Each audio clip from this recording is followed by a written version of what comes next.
Welcome back to resilience+Rise, the podcast that proves your greatest challenge can become your most powerful triumphs.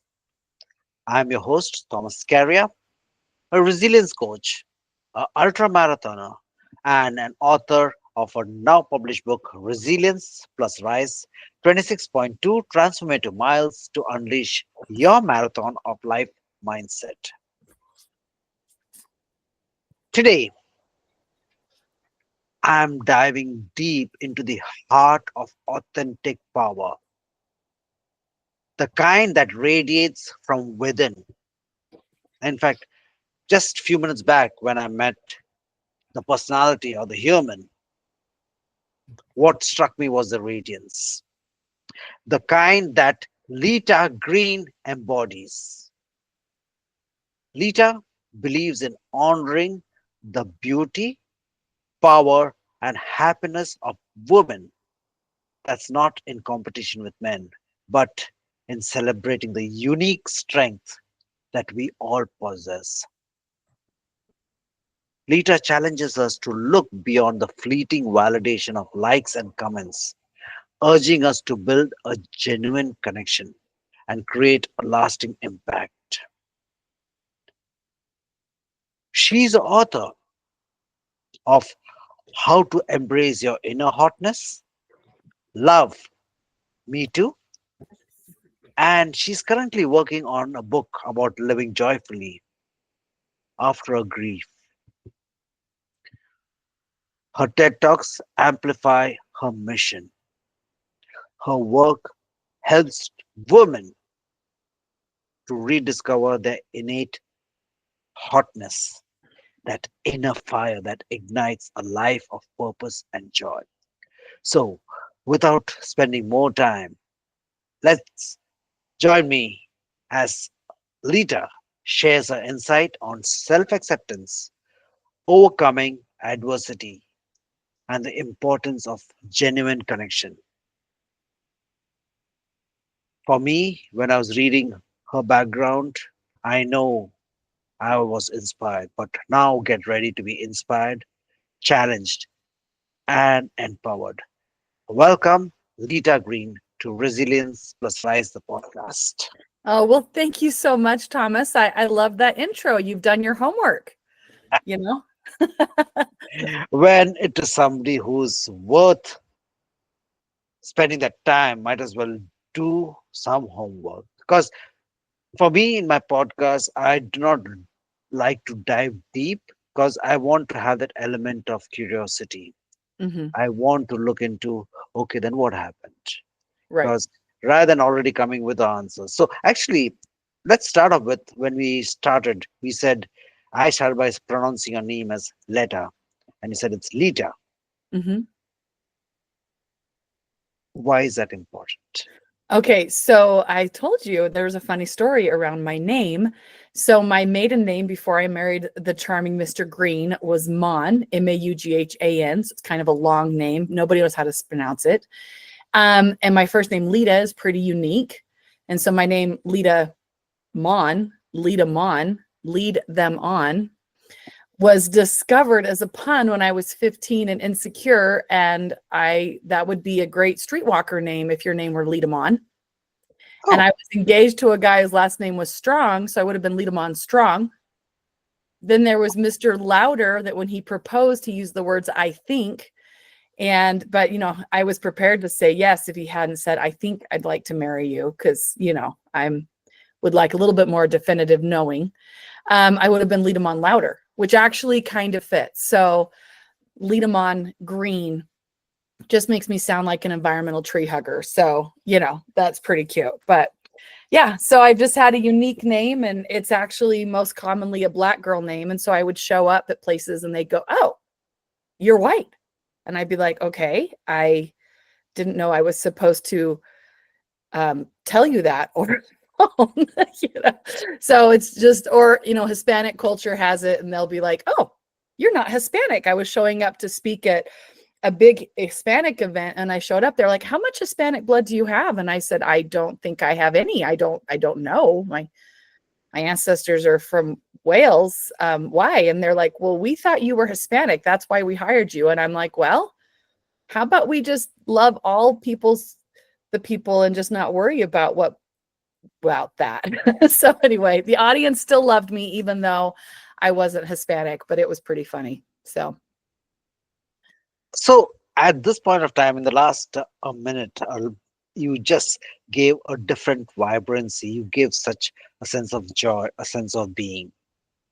But when I have gone back through few of your challenges, or depending on how you're calling it as to be, if you could take us or illuminate the way what happened and what got you to where you are at this point of time.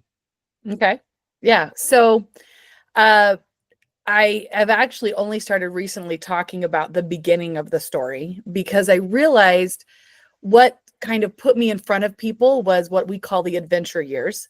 My husband got hit by a bus, and I like to point out that I was not driving the bus when he got hit. And, there's challenges that we cause, and there's challenges that come upon us, right? And then he had a massive heart attack, died in my arms. God spoke to me while he was gone. That experience took everything that I had faith in, that I hoped for, that I had studied in God's word, and drove it into a knowing into my soul. And then I had the privilege of seeing my husband's soul or spirit or essence, depending on your different religious beliefs, come back into his body, and he came back alive. And then Wow. I was in a wheelchair for a very difficult pregnancy. I'd had 10 pregnancies at this point, 7 miscarriages, 2 living children. And my daughter was born and lived for 54 days. All of that happened in 3 years. And so people started asking me, why are you okay? Now, if I just tell you the events of those, you think, man, I'm this resilient, amazing person. But to me, the real story was the decisions I made throughout my life to get me to that point of resilience. And any person, I had unusual circumstances come upon me, but I was still the same person before those circumstances. Those same tools of resilience were in me. Those same capacity to make choices were things that were made when I was, there was a moment when I was a little girl and I was being chased by some boys that were my brother's friends, and they were high. And I was terrified and afraid of what was going to happen next. I was already being sexually molested. And so being assaulted by these high boys, meaning high as in on drugs, I was terrified. And I was not raised in a particularly, though a religion was in my home, it was not being practiced and it was not really discussed. And God was used more as a shaming tool than something to be lovingly there for you. So I don't know why on that day that I said, dear God, dear God, dear God, as I huddled in the woods. And this was the 70s. The boy in his pants whiffed past me.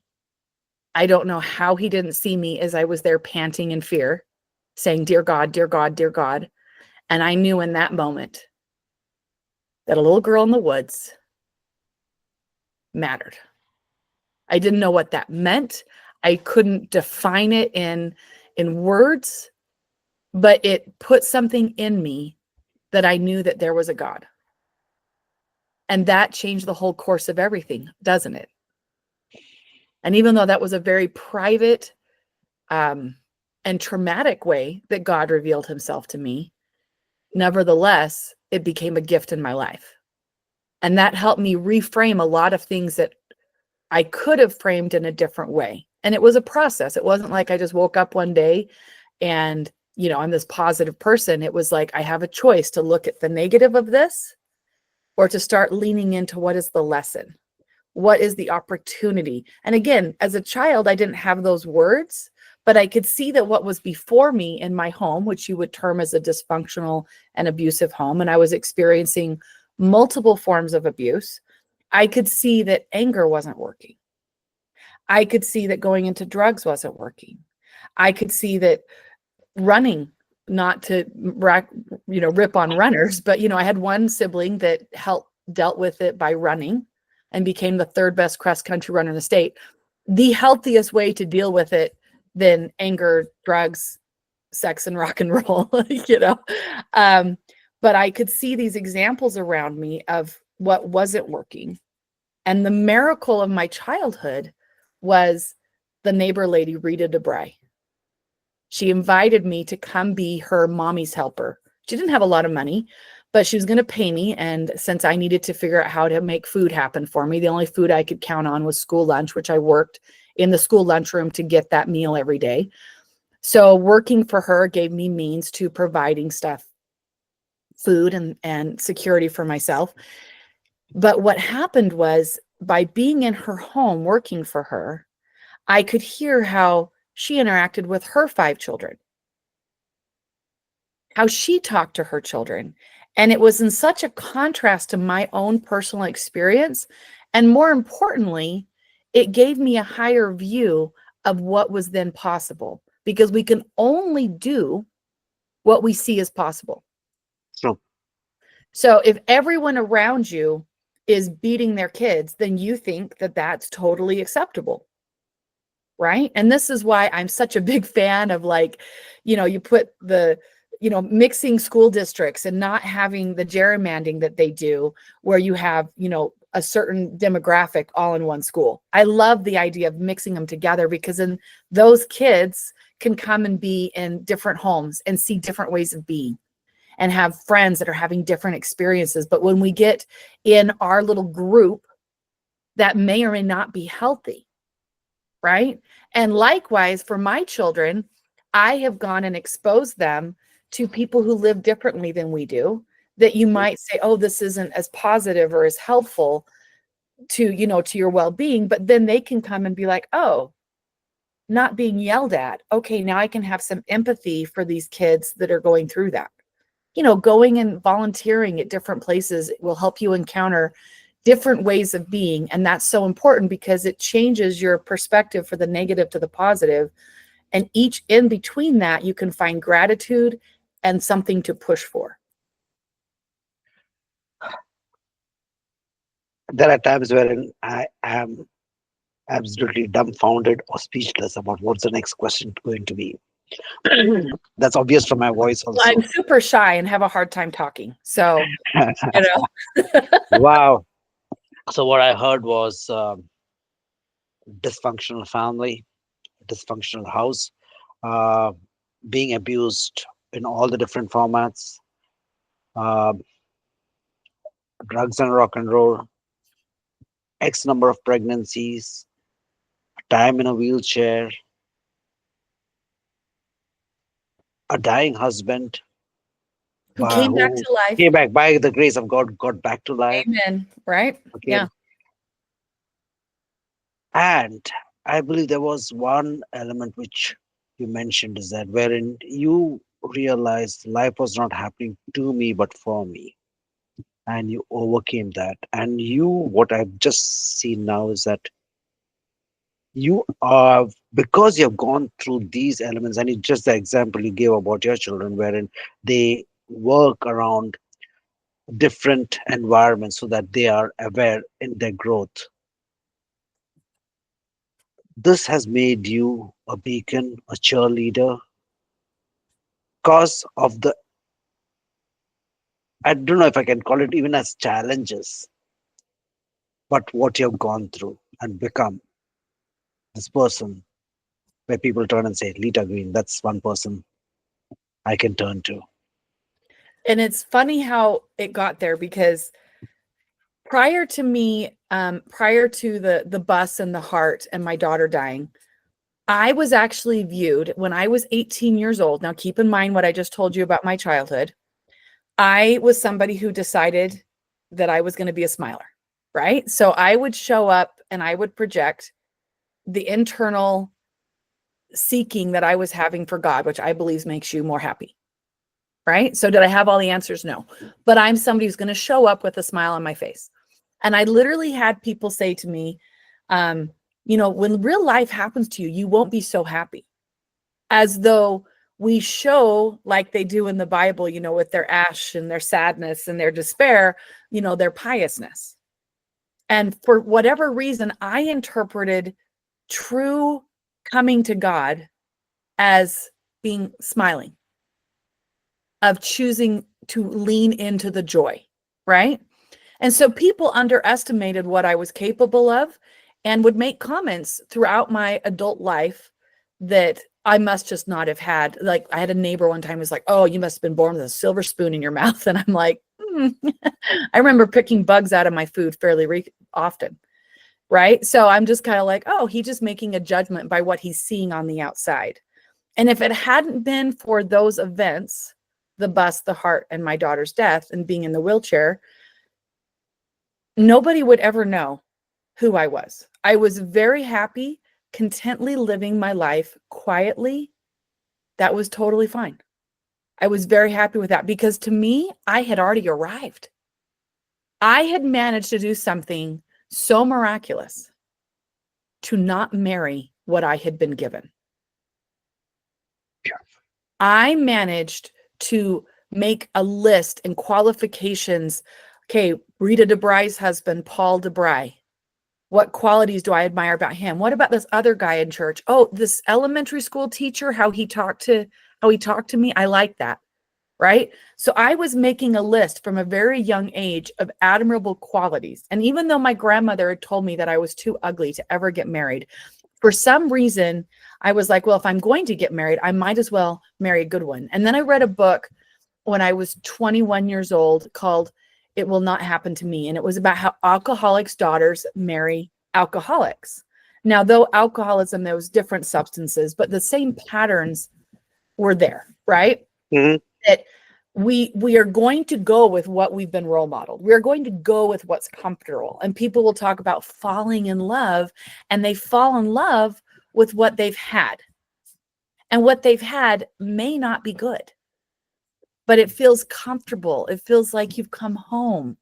And of course, we know that narcissists will love bomb you, abusers will manipulate you, right? So you get these, in my case, girls that repeat the patterns of what they've had. And I was able to break that pattern by intellectually deciding what the consequences of my choices would be. And why that's important is because it's like, okay, this idea that I am somehow a victim, how is that going to serve me? Have I been victimized? 100%. But being told because of being molested or being abused or having to deal with a drug addict or, all these different things that I had experienced and had been told that I was worthless and meaningless and should have not, it's a whole other story, but my mother often regretted that I had been born. So even though I had been given a lot of these really negative messages, I had within me, which I believe is God given, if I go down this path, I'm going to get B. So what if I chose C? What if I chose a different path instead of just the one that was given me? And so that shows up in a teenager's life, like, instead of spending all the money I get the moment I get it, what if I did something called saving? So then I went and found mentors. Okay, I just got $50. What would you do with $50? I'm asking my mentors, right? These are really small, practical steps of if I don't like the results of those around me, then go out to the next tier of people or the next tier or the next tier and find influences that are good. Wonderful. So here, Lita, you mentioned the learnings because again, when there's a saying about when life gives you lemon, forget about you're making a lemonade. You're really creating a lemon souffle or a lemon cheesecake, or I mean, you have gone way Lemon is beyond. a fantastic sanitizer.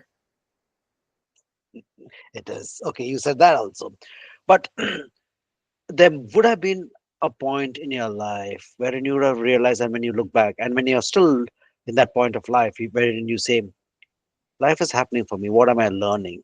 And here you have come to an understanding that life is giving, throwing you these curveballs, and you're just building up on it. And you know the strength, whether it's coming from the family, whether it's coming from the creator, the God, from God, etc. And you develop that strength. If you are talking to, I know you do quite a bit of keynote speaking, but if you have to suggest, I don't use the word advice, but if you got to suggest about people who are facing hardships, what would be the 3 or 4 things that you would say that yes, life happens, but at this point of time, just being in your presence makes me feel so honored and so powerful and empowered. But what's your statements of the power mixture that Yeah. you would give? So actually there was a story where I have of exactly how this happened. So I'm 15 years old living in a town called Blanding, Utah. And I alluded to finding out that my name was a pun. But when I found that out, because before I was just Lita, it's not like there were, 8 Litas in my elementary school class, right? So I was just Lita, moved to a new town, introduced myself, and everybody started laughing. I don't know why they're laughing. I don't know that my name's a pun because we group things in the wording we're used to, right? And as I was walking home from school, just completely not just traumatized, but like, yeah, because at that point in my life, 15 years old, I expected bad to happen. I'd only recently been able to move out the sexual abuser from my life. And though my parents believed me, um, to this day, I think my mother is more upset that it happened to her and then really looking at the ramifications of how it happened to me. So my parents get all the credit in the world that they believed me because a lot of girls do not get that and a lot of boys do not get that. So I don't sexual abuse happens to boys and girls. Um so I give them a lot of credit for that. But I am a complete and utter victim in every aspect of my life at 15. And then I go to this new school and everyone's laughing at me and I'm like, of course. Of course. Of course, I am a joke. I was dealing with what we would now call suicide ideation. So I go back to our little trailer where we lived, and it was one of those trailers where it goes up over the pickup, right? Like this little teeny trailer. And I had my room. I was given my own room because I was a girl and needed to have privacy to change, right? So I was in there and I was having what was maybe my second or fifth prayer in my life because I already told you about one of my prayers. Dear Dear God, God, dear God. right? But I had, another prayer because to me, God was something that was used as a shaming tool, like family prayer. If we had it, it was like my mom would be like, bless these children that they're, they'll be more obedient. It was this kind of like shaming tool, right? So I kind of turned the tables on God that night and I started telling God how much he screwed up. Hmm. And I was not using respectful language. I was a trucker's kid, so I knew the words, right? And I am cursing out God. Now in the Bible, that's a form of blasphemy, right? But I always tell people God can take your anger. So I'm angry and I'm broken at 15. And again, suicide ideation's on the table. We didn't call it that then, but that's what it was. I literally did not feel worthy of the mess that my ending my life would create, like the physical mess. That's how low I am. And so I'm cursing out God.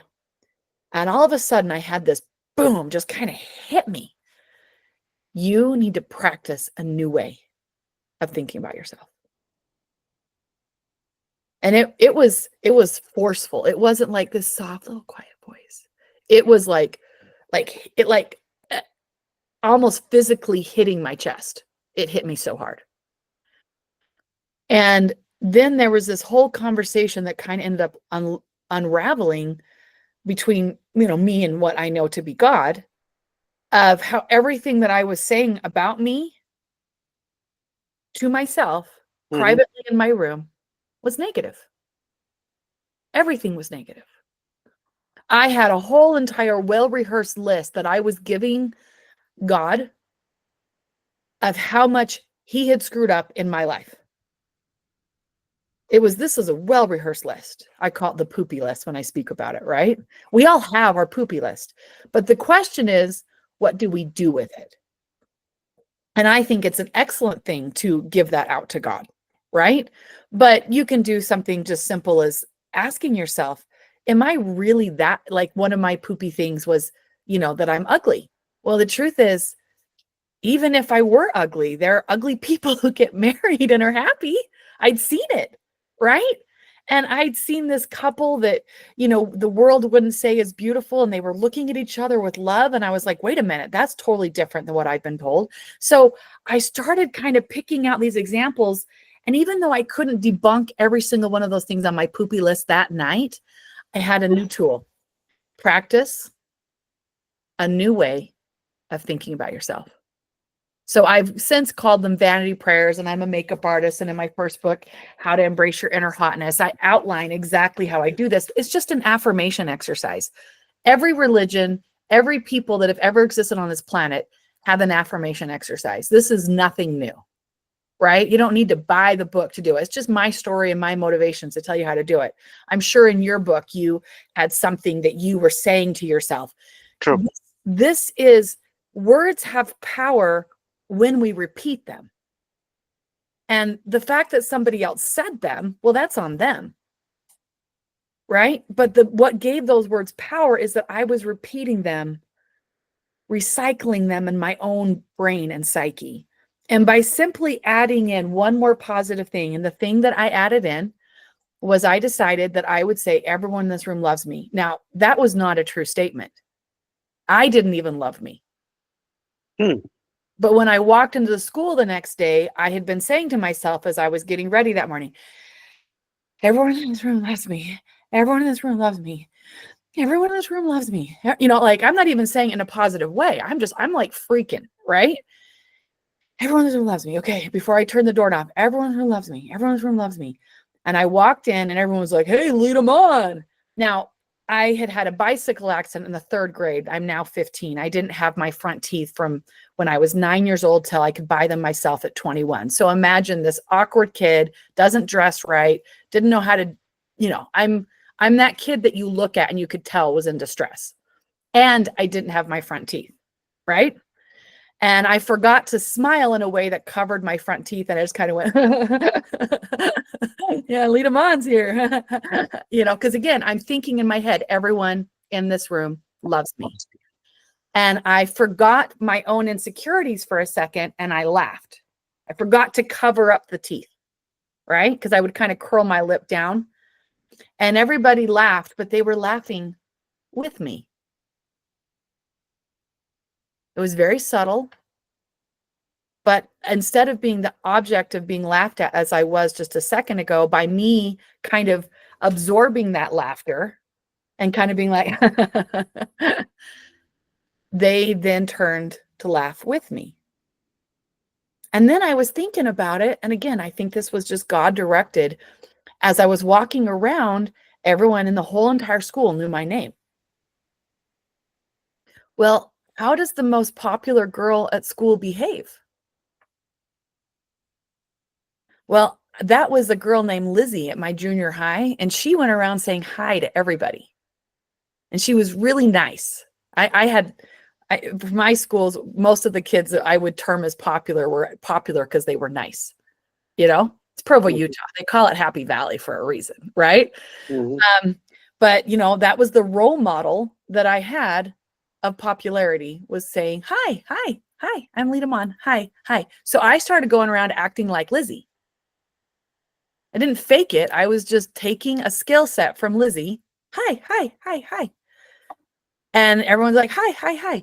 And within 2 weeks, I was voted the freshman spirit queen. I still was awkward. I still hadn't mastered deodorant, my hair, my clothing. I still didn't have my front teeth. But they knew my name and I was smiling and I was saying hi. And now I was big stuff in Blanding, Utah. Right? Beautiful. So this started to one little positive affirmation. I could see a big change in a 48-hour period. That people were saying hi to me with a smile on their face because I was giving them a smile. Now, this story, it doesn't take much of an imagination to see how differently it could have turned out if I was like, "What's wrong with you?" And I had met their laughing energy with negativity by simply putting positivity. I shifted the whole dynamics. And now, as an adult, I've been able to research how this is all based in science and this stuff really works. You get what you put out, right? And so I started looking for opportunities to shift to the positive. And the number one tool that I found was what I repeat to myself. And second is being proactive, which feeds into that, right? Third, accountability. Ooh, so juicy. So juicy. Anything you want in your life is on the other side of being proactive and accountable. Period. We could end the podcast right now. Proactive, accountable, done. Right? Because once I started becoming accountable for my life, the scales of victimhood were removed from my eyes and my heart. I had every reason to think I was a victim because I was, but I didn't have to think like one. And I believe, and the fourth one, and because you asked for four, so I'm giving you four, right? Sure. What If there was are more, go for it. This is proactive, getting accountability, and the fourth one was discovering something that if I had understood this as a child, that I mattered to a divine being who I refer to as my Heavenly Father. And I'm okay if people refer to God with different names, different whatever. But to me, understanding that meant that I shouldn't have to be abused, that I could say no. The only reason I'd gotten rid of the sexual molester is because I saw that he was what we now call grooming the neighbor girl, one of Rita's daughters. And she was worthy of love and protection. I wasn't. So I had acted in a good way for the benefit of her, but I had not learned to do that for myself. But upon discovering God, which I was sitting in a church religion class that Rita DeBry had challenged me to go to at the beginning of this whole Lita Mon story I just told you. I'm sitting in a religion class and the professor, and he's got his dad bod and he's sweating hard. I mean, he's not like anyone the kids are going to be thinking he's cool, but he held up the scripture and he said, "I promise you, if you will read every day from this book, it will change your life." And then he said the magic words to me, and there will be a pizza party on Friday for everyone that does it. Now, I'm very heavily motivated by food. And so, and I thought, I could use a change. And I was read those scriptures in that little part of my room in the trailer that I told you about. This little teeny glow started happening inside of me that then became to emanate out. And I swear to God that the negativity and the repulsion and the anger and the hate that surrounded me, it was like this little force field would come as I would read the word of God. Did I understand it all? No. But I started to see a pattern of how God interacts with his beloved children. And it's never been about labeling us as a victim or lost or discarded. And if that applied to people 2,000 and 4,000 years ago, well, maybe it applied to me. fantastic. You just flickered the book about embrace your hotness, and I know that you're writing another book also. So, at this point of time, just be mindful. What are the current projects that you're working on, and as what I have just heard, Lita, is that you are a tool The Creator is using you because He has allowed you to go through it to understand what it means to reach out to people who may be scared about talking about it, Mhm. to making them aware that I have gone through it. I know what you're going through. Well, I don't know what people are going through because only God knows that, right? True. But throughout history we have been inspired by stories, in Mhm. the Greek, Odyssey stories, right? There's all every culture has their stories of resilience, of the True. hero's journey. True. Why? Why? Oh, it just drives me so nuts. Why are we supporting and glamorizing stories that do not have the hero's journey? Like, I'm not even into sports, but I love those movies where the underdog ends up working really hard and fighting and getting and they get the trophy, right? Like, I love those stories because that's the hero's journey story. And I would challenge young listeners to this and older people, surround yourself with hero journey stories. Like the scriptures are full of hero journey stories. They have an obstacle, they struggle, they find a solution, they overcome. That's the hero's journey, right? Your story, I'm positive that it's a hero's journey story of what you had to go through to become the high level athlete that you did, right? It's the hero's journey. So my first book, How to Embrace Your Inner Hotness, was actually, well, people are like, Lita, how did you do all this? And I'm like, the story really isn't that my husband got hit by a bus or, the heart attack and death and wheelchair and all that. That's not really the story. The story is how. So that's what my first book is. How do you become confident enough to believe you matter? And I pair it in with beauty because that's how I'd been making my living as a makeup artist. My second book was my response to the Me Too movement, Love Me Too, that says that we are victims because we have been molested. And I find that to be very offensive. That because of what somebody else did the rest of my life, I get to be destroyed. I get to be bitter. No, I'm not going to live in bitterness because of the choices of someone else who, in all probability, might have also been molested themselves. And that's why they did that. I don't know his history, but a lot of molesters, a lot of victims become molesters. And that's where bitterness leads us to repeating the patterns that broke us. Right. My third book is actually about my daughter who passed away, but not just the story of how she died and what she taught us, but interweaving what I learned about motherhood. And in a sense, a redemption of my mother's own story of the things that you could look on the outside and say were failures of motherhood, but they taught me. Hmm. And because I could see that the choices she made were not the results that I wanted, you pick up one side of the stick, you get the other. At least she helped eliminate that path.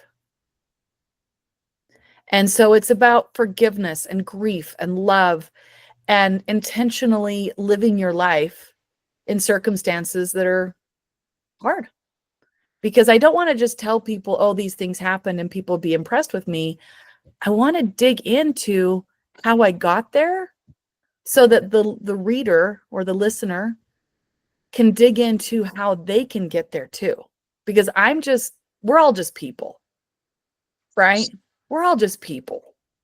And I was 36 before people had cared anything about what Lita said. And I was just like, that's so funny. Why is everyone shushing when I speak up? But I had garnered wisdom because of the hard that I went through. And one thing that hard does is it removes that fluff. It removes those lies. And when I was holding my daughter as she took her last breath, there wasn't a lot that mattered, but what mattered mattered. And if we focus in on what really matters, our own, dare I say, divinity and value to God, that matters. I matter. This, wow. This could actually get into another total conversation because during these moments of time, I just had a friend who lost her sister a year back. And Mhm. then the question comes in why? And you, uh, take it as a piece of object and throw it against the wall and say that you broke me. Why should I believe in you? And I would think the more helpful question, and again, this is something people individually have to come to themselves. This is not something we can go up to somebody in a time of despair and say, no, you're asking the wrong question, right? But simplicity, the correct question is, why not me? And this goes back to perspective. You know, when my daughter died, I I have another friend who had actually started a school in Ghana, Africa. And she told me how 1 in 3 children die. And Ghana's in a pretty good situation compared to some of the countries. And I just thought about these other women that 1 in 3 of their children die. And I felt a camaraderie with her and a connection because I too had 1 in 3 of my children die, not counting my 7 miscarriages, which are children too, but 1 in 3 of those that I'd birthed. So I felt this connection. And I said this to this other woman when she's like, oh, because where I live in a very nice neighborhood, with a purple house and a green house, and it's just really cute and manicured, babies don't die that often. So I could lean into how unique and hard this was. But when I leaned into this is part of the human experience, and I'm saying to this woman, well, actually, I'm not that unique. For example, and I shared what I just shared about Ghana. And she goes, yeah, but they expect it. And I was like, oh, I don't like this woman very much after that. And I said, a mother's heart is a mother's heart. There is no difference between those women in Ghana and me, except that I got the best medical care for my child that was available. There was no accident that she died. It was because her body gave out. It was not because we needed like a little $4 little thing to, suck the phlegm out like they found that saved babies all over the world, right? I got the very best. I am at the pinnacle of privilege with access to medical care, at the pinnacle of when I look at the history of mankind as a woman, I have never been sold, and slavery still exists today, and sex slavery is a huge issue. But even in looking at that, I was sexually molested from 2.5 to 14. It was one abuser, not 50, not 100, not 1,000. So I can look at the history of mankind, or just a perspective of those around us, by getting ourselves out of our own little selfish butts, right? And start to see what it is that mankind have done. And if I can look at that, and if they can do it, well, maybe I can. So the question is not, why me? Why not? We've come here with an expectation, and we think that somehow if we do A, B, and C in our life, that everything's going to work out wrong. I believe that is a lie from who I call who he is poopy, who tells us that we somehow deserve all the good things. Where is our historical or scriptural evidence that life has ever been easy? True.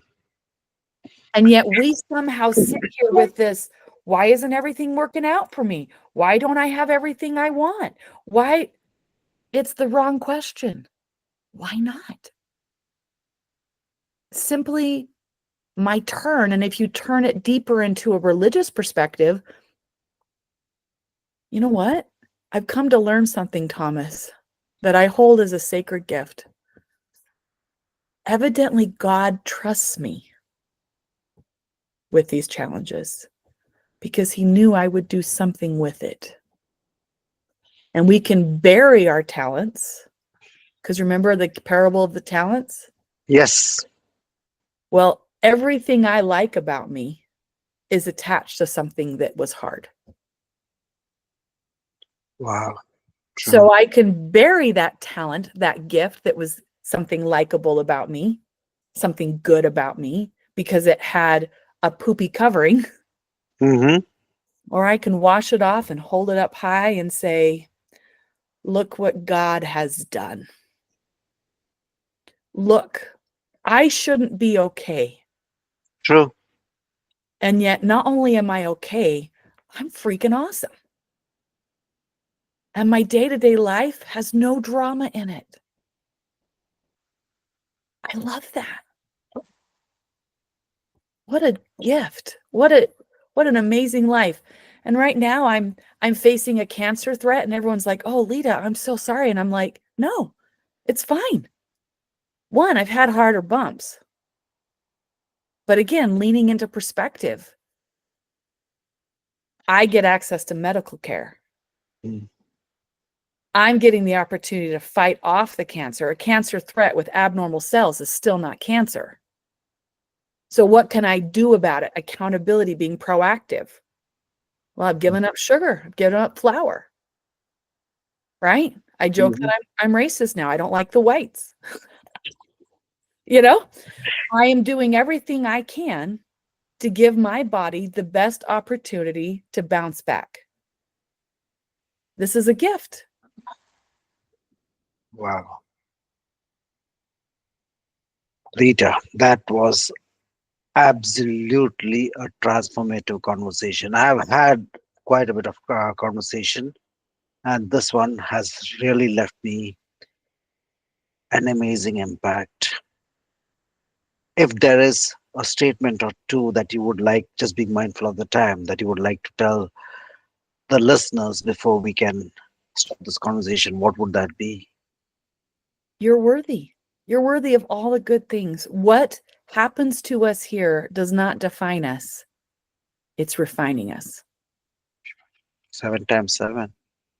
Amen. So, guys, I will be putting out Lita's information in the comments. Sorry, in the comments below.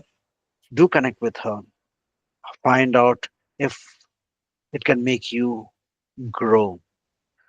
Lita's story, what I could hear was a powerful reminder that even from the deepest of pain, a purpose can emerge. What I heard the last while was it's a message of hope for anyone navigating trauma, the complexities of life and its dynamics. For me, this conversation has left me inspired by the unwavering spirit, the unwavering, I would let me rephrase, unwavering strength of the human spirit and the transformative power of belief towards God, the Creator, and the belief that we can we can make it possible.